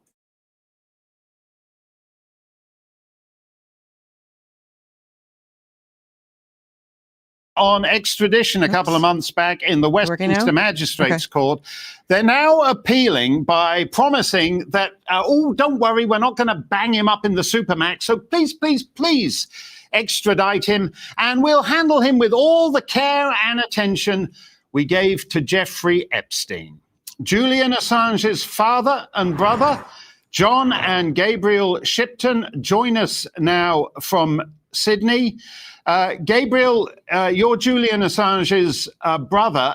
Your worries about this appeal, I take it, are that once he gets to the United States and he's under the custody of the Federal Bureau of Prisons, you're actually concerned he's not going to make it out of there alive, whatever happens.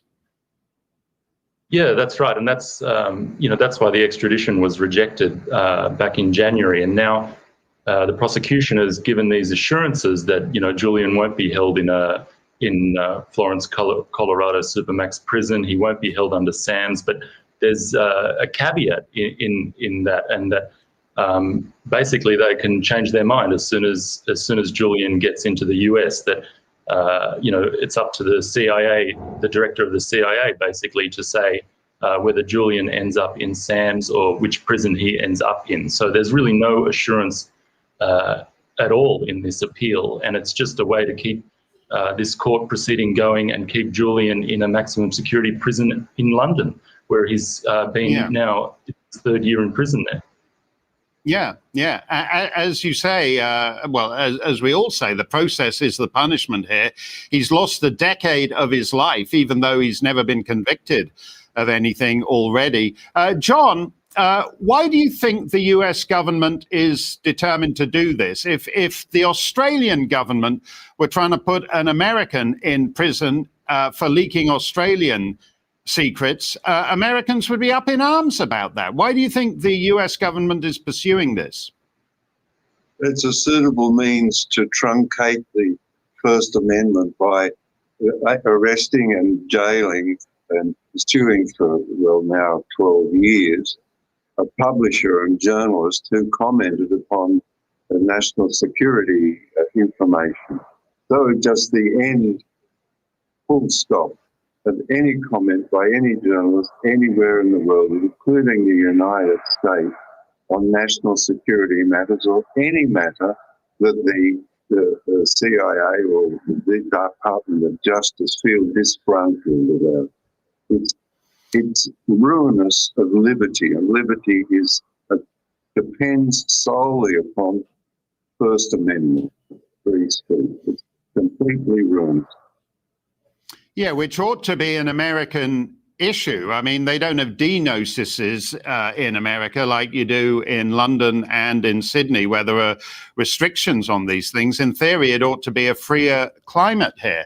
But Gabriel, you know, when you read the indictment, it's a really weak case they've got against your brother, and it's a pathetically weak case against a foreign national that you're trying to get extradited. Are you confident that the whichever judge in London this lands up in front of will actually stick with the decision of the Westminster Court in January and reject this from the Americans? Yeah, I think so. I mean, and the case, it just keeps getting weaker and weaker. You know, a couple of weeks ago, one of the key witnesses in the prosecution's case recanted a lot of their accusations against Julian. Torderson, who was an Icelandic man, he recanted his accusations that formed part of the judgment from January 4th. So there's this one section of the case, the conspiracy to commit computer intrusion, and that underpins the whole case is just totally unraveling now. So the case is getting weaker and weaker day by day. So you know, I expect in the next hearings we'll just hear more about you know, the lengths that the DOJ has gone to try and, you know, game the Espionage Act and US laws to go after Julian. So yeah, I think eventually this will have to be dropped. Well, thank you for joining us from Sydney, John and Gabriel. I'm glad you mentioned that, this Icelandic witness who has since recanted, because I only read about that in the Icelandic press. I don't remember reading about it in the New York Times or the Washington Post. So let's go back to Glenn Greenwald. Glenn, you'd think this would be a great freedom of the press story for the American newspapers, and yet it only seems to be of interest to Icelanders and Australians and all kinds of other people. Yeah, and to Fox News, which is the only place that is willing to cover this. And that's the key issue, Mark. Remember, for the last 5 years, the U.S. media flamboyantly pranced around as intrepid defenders of press freedom when it came to things like mean tweets from Trump about Jim Acosta or Wolf Blitzer. And now you have a prosecution that all press freedom groups and civil liberties groups say pose a grave threat to press freedom if it succeeds. And because it's the Biden Justice Department pursuing it, they're basically mute, if not supportive. It's really disgraceful to watch them do that. Yeah, and these assurances they're giving to the English court are completely worthless. As we know, in every case from Jeffrey Epstein to Bill Cosby, this land is rife with prosecutorial misconduct in which they basically tear up agreements they've entered into as soon as it suits them. And remember that the Democrats hate Julian Assange probably more than any single individual on the planet. Not only did he reveal their war crimes under Obama, but much worse in their eyes, he did reporting in the 2016 election that reflected poorly on Hillary Clinton. They blamed Julian Assange for helping Trump get elected. Do you think they're going to treat him humanely or justly or fairly if they get their hands on him? No, I do not think so. And I tell you this, if I were the relevant cabinet minister in London, I would, whatever the judge says, I would not extradite this guy to the United States. I don't like the way they're treating, I don't like what happened to Jeffrey Epstein. They can't keep the most valuable prisoner in America alive. The Bureau of Prisons is either incompetent or evil, and you shouldn't be transferring this guy into its tender care. Thank you so much for joining us on this, Glenn Greenwald, and for sticking around, because you're one of the few people. Great to talk to you, Mark. Thanks for having me. Thank you. And Glenn is worth. Holy shit! I hadn't seen that before, but that is incredible that Fox News had that on there. Like, that is impressive. That really is. And I just, while we were looking at this, I decided to just do a little cyber stalking to find out who the host was, because I finally caught his name, Mark. And then I found out who he is. He's a Canadian conservative author by the name of Mark Steyn, S-T-E-Y-N. I don't know how you pronounce Stein. And he seems to be, according to his profile, somebody who steps in for Tucker Carlson even on his show. So he's apparently quite well regarded. As you can see, but he was. I had not seen that. This is why I thought he has a very strong British accent. He doesn't sound Yeah, North. that's He's weird. actually Canadian. That's weird. I wonder if he moved from the UK to Canada. Is that okay? Yeah, because like that from his. I've never seen him before. I don't watch any mainstream media really, unless it's clips like that. And so I've never really seen him before. So I'm not surprised if he fills in for Tucker. Tucker's always been pretty good on this. So for whatever reason it is, I don't know why he's allowed to talk about Assange, but he is. And he's the only one that will. So I'm okay with exploiting the shit out of him. People get mad at Glenn Greenwald all the time for going on Tucker, and I don't care. Go talk to Tucker Carlson. Andrew's been on Tucker Carlson. If he'll have you on to talk about Julian Assange, I say absolutely go do it. We can't afford to, not discuss this with his 5 to 6 million viewers every night. He's a huge audience. I can't believe Andrew's right though. I can't believe they let that play on any mainstream. What's interesting is that this guy appears to be, according to, and we know how shit Wikipedia is in terms of some of the stuff is good and there's good people putting it together, and some of the stuff is updated propaganda bullshit. World. But this guy, according to the Wikipedia profile, he was an early proponent of the 2003 invasion of Iraq. And he is somebody who, it looks like he has concerns about Muslim immigration, which always, that kind of comment always worries me. But with the way Wikipedia is set up, you never know whether somebody's being slammed. Yeah. I mean, it's very possible. I mean, listen, Tucker Carlson sucks on a lot of things too. He's terrible. I don't like Tucker Carlson, but he's great on Assange, and he has on anti-war journalists and anti-war activists like Anya Parampil and Aaron Matei and all of those people. So, that's what troubles me about, the political. I don't know if it's the same in the UK, but in the United States, you're not allowed to have a nuanced view on somebody. Like, you can't think that Tucker Carlson is a terrible human being, but then also appreciate his great Assange coverage. You can't, just admit that people are nuanced and that sometimes they're going to do things that you agree with and sometimes they're going to do things you don't agree with. And it's very annoying and frustrating. It's so juvenile, but it's so prevalent in our political discourse in the States, that if somebody doesn't agree with literally everything that you believe in, then you can't talk to them. And it's so dumb. It's so frustrating. I have a lot of sympathy with that. For example, in Britain, a lot of people on the left would say, "Don't buy the Sun. It's a rag." Which this is a national newspaper, and especially people say from Liverpool, where the Sun was involved in misleading coverage in relation to some very serious disasters, would not see.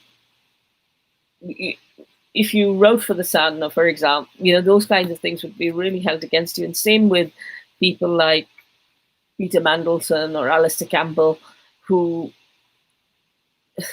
I wouldn't want anybody to have a nuanced political opinion on them, saying, "Oh yeah, they're great at some things, but they're shit at others." But on the other hand, I see what you mean. I mean, you don't have to fully agree with everybody else. You can allow them to have an opinion on certain things.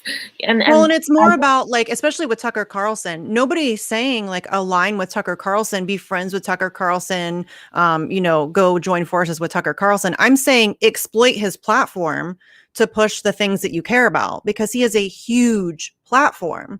I mean, he gets 5 to 6 million viewers every single night. And so if you want to go and talk to those people about Julian Assange, like Glenn Greenwald and Jimmy Dore have done numerous times, Tucker Carlson credits Jimmy Dore for helping change his mind on it. And I think that that's important. And a lot of people in this country just refuse to think that that's something that you should even consider. Andrew's been on Tucker Carlson. You're okay, right? You didn't get hurt. You're fine. I didn't get hurt by the interview, but right. Did he take over your brain and make you into a racist or something? Because that's the people freak out. If you go talk to Tucker Carlson, then that must mean that you now agree with everything he's ever said and he's ever done. And no, he's a shitbag, but he has a huge platform. It was the craziest thing I've done in a long time, though. Up until I wish I would have been there. I'm so mad that I missed it. So it was a nighttime interview. I like this story because it's weird. right? It was a nighttime interview. I showed up there probably close to like 8 or 9 o'clock, like just as it was getting dark. There was one lady working at the front desk when I walked in, and she's like, yeah, you got to go up to the 3rd floor, and just like pointed to the Fox News sign.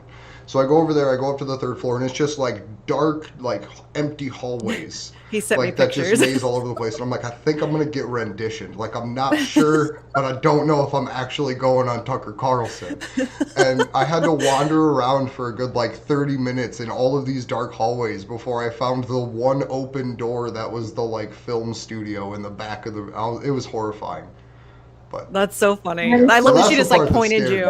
The interview itself is fine and fuck racism. And you got to inform a lot of people about the things that we were doing in DC, and that's great. And so it doesn't make any sense. It's really important that if you care about free speech and you care about Julian Assange, we have to recognize that everyone, whether they're on the right or on the left, is entitled to free speech.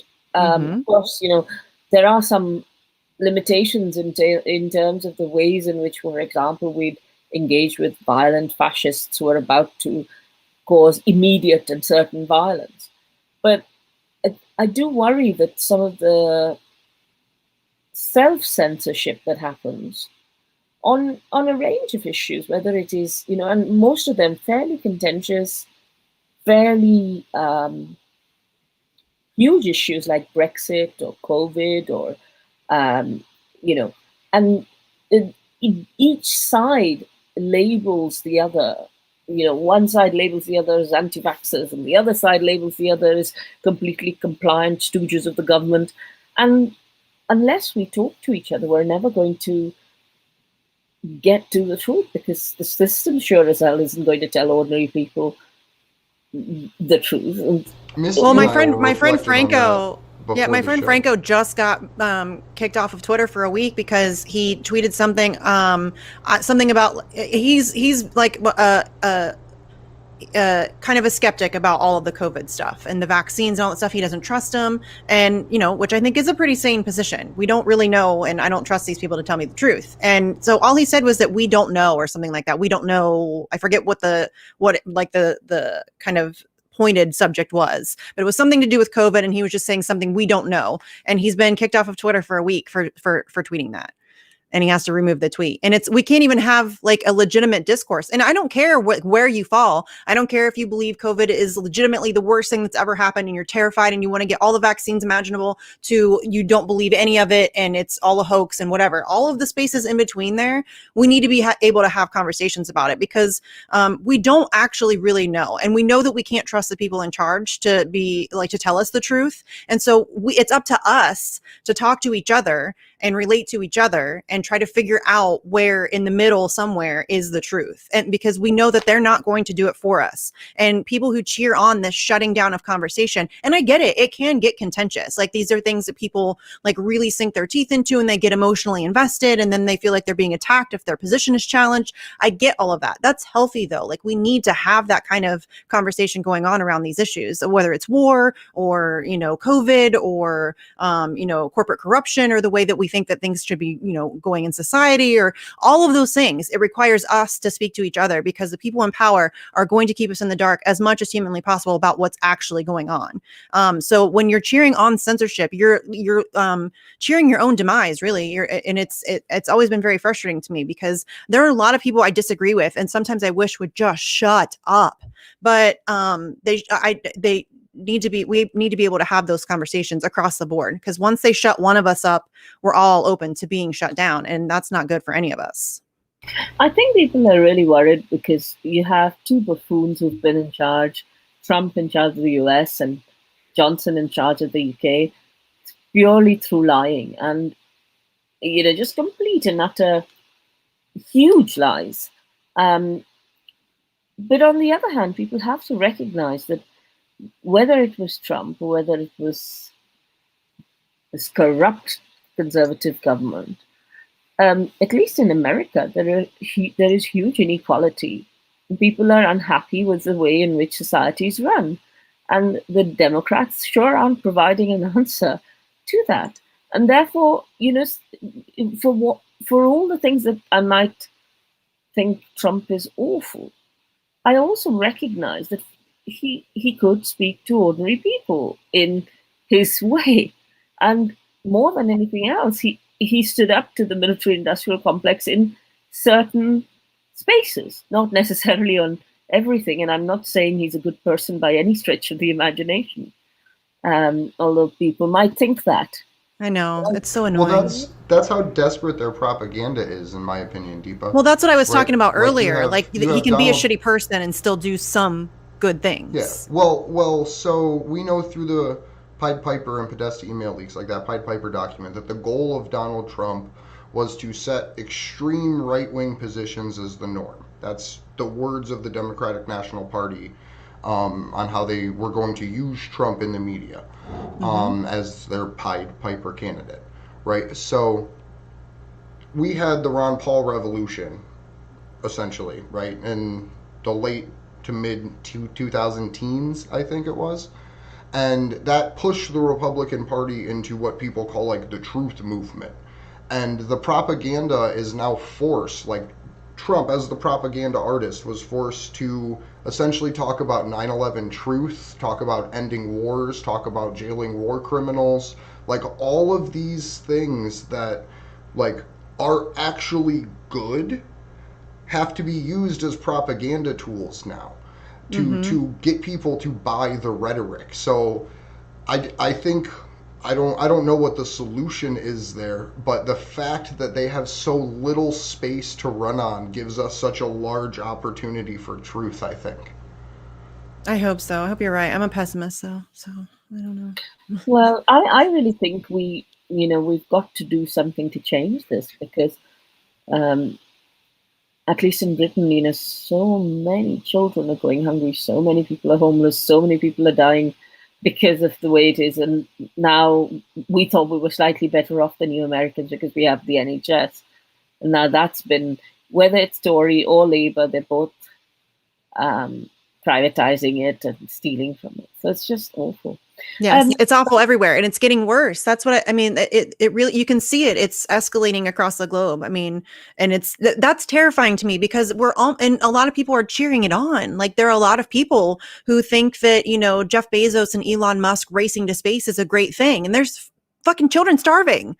We shouldn't have billionaires like trying to get to outer space when there are children starving. And it's so frustrating, because it doesn't have to be this way. It really does not have to be this way. We have the human species has evolved to a point where we could absolutely take care of each other. It's a choice to not do it. We could absolutely make sure that most people have, is it going to be perfect? Of course not. But we could absolutely make sure that people could be housed and fed and able to see a doctor and, have a decent standard of living. Humanity has evolved to that place where it is now just a choice that we don't do it. We have decided that greed is more important than humanity. And that's really sad. It makes me really sad all the time. Anytime I let myself think about it, the fact that we're making those choices, like almost willingly. I know that a lot of people are just willfully ignorant about how things are going and that it doesn't actually have to be this way. But it's very frustrating that we're just allowing ourselves to be led into our own demise in this way. It's really depressing.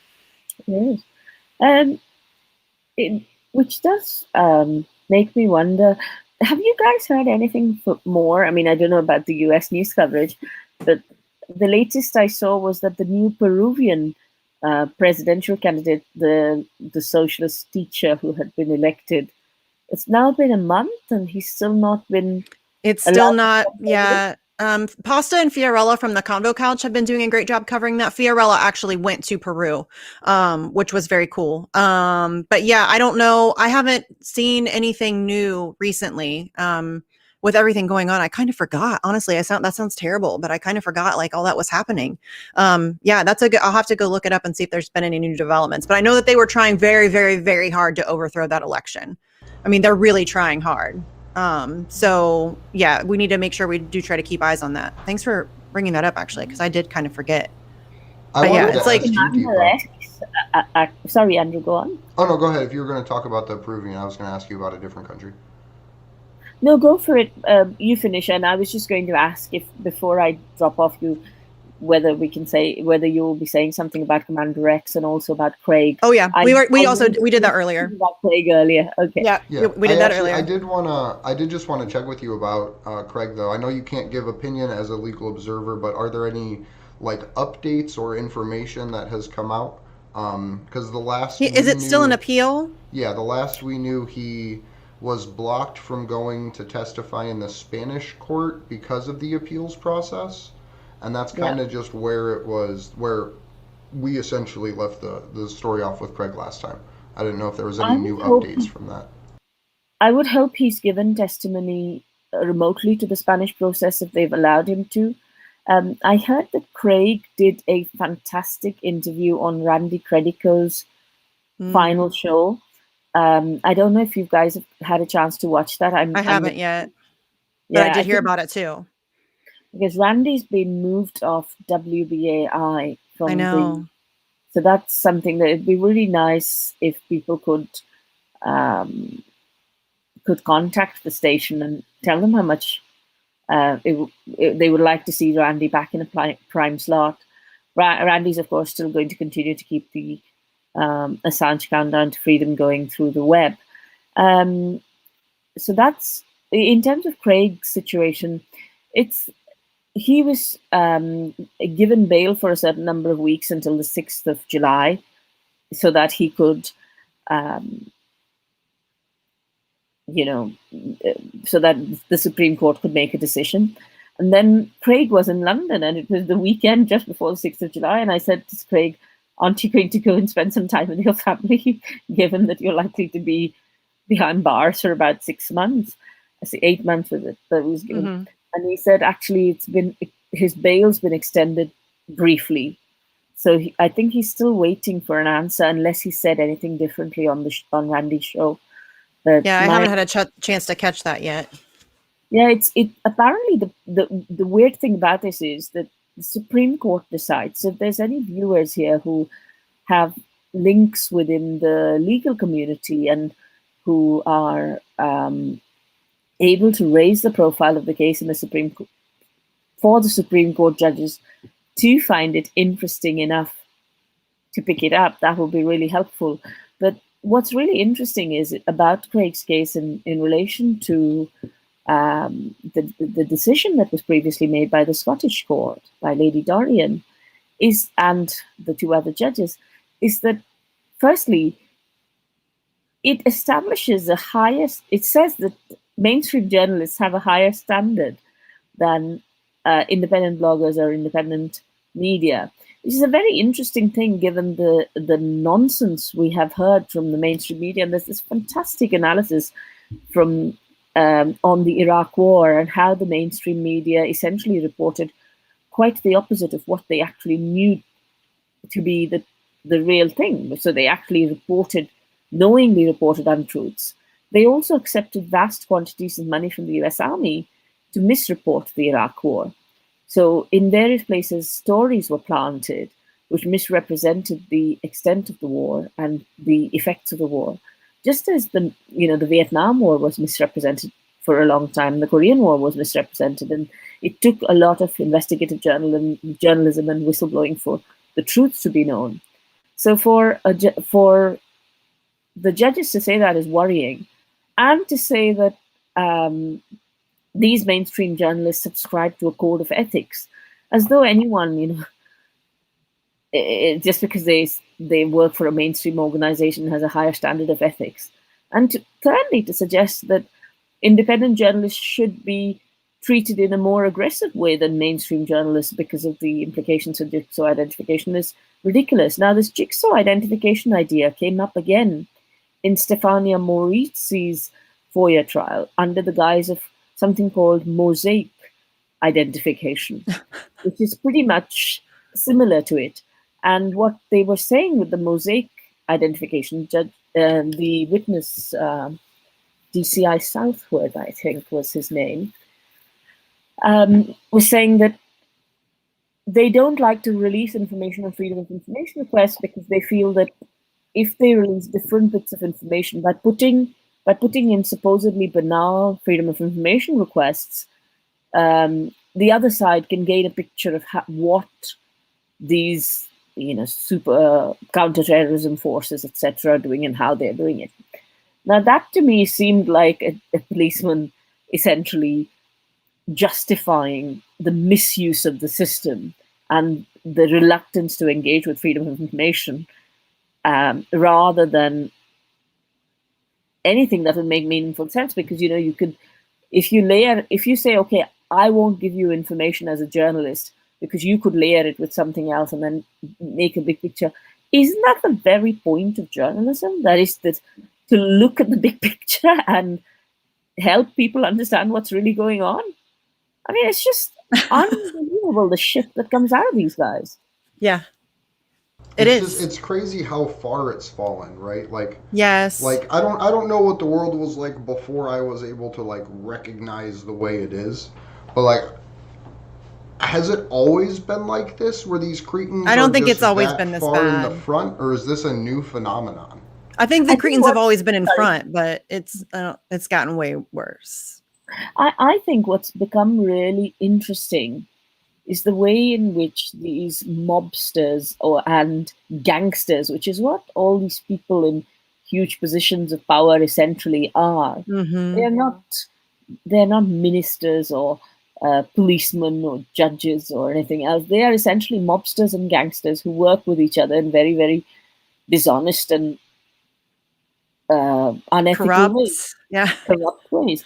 But they've become very good at weaponizing the language of the left and pretending that everything they do, whether it is to protect the identity of witnesses through avoiding mosaic identification or jigsaw identification, and actually caring about,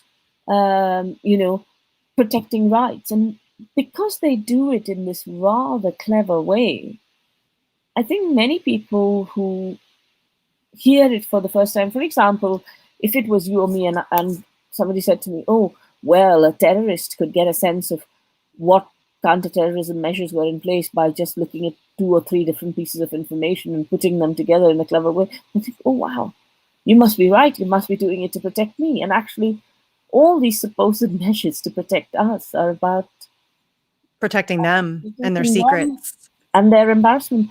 But the reality is, to me, when I look at what happened during the World Wars, isn't that what happened, where we pretended as though we were protecting the world against the Nazis, and then actually we were hiring them?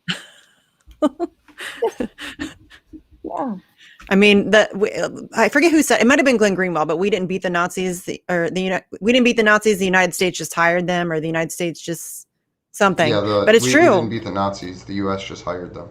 Yeah. Yeah. Operation that's Paperclip. essentially. Yeah, it's essentially what happened. And but yeah, you're right though. This is all about protecting them and their secrets. This isn't about protecting us. They always they always use fear to control people because it's the easiest emotional manipulation tool in the toolbox. And so, they use national security, or they use whatever they need to do to scare you enough into accepting the bullshit they're about to level at you. Yeah. And this FOIA trial, what also struck me was, for entire afternoon and a little bit more, the entire discussion took place without Stefania present and without her lawyer present, because it was national security and they had a private conversation.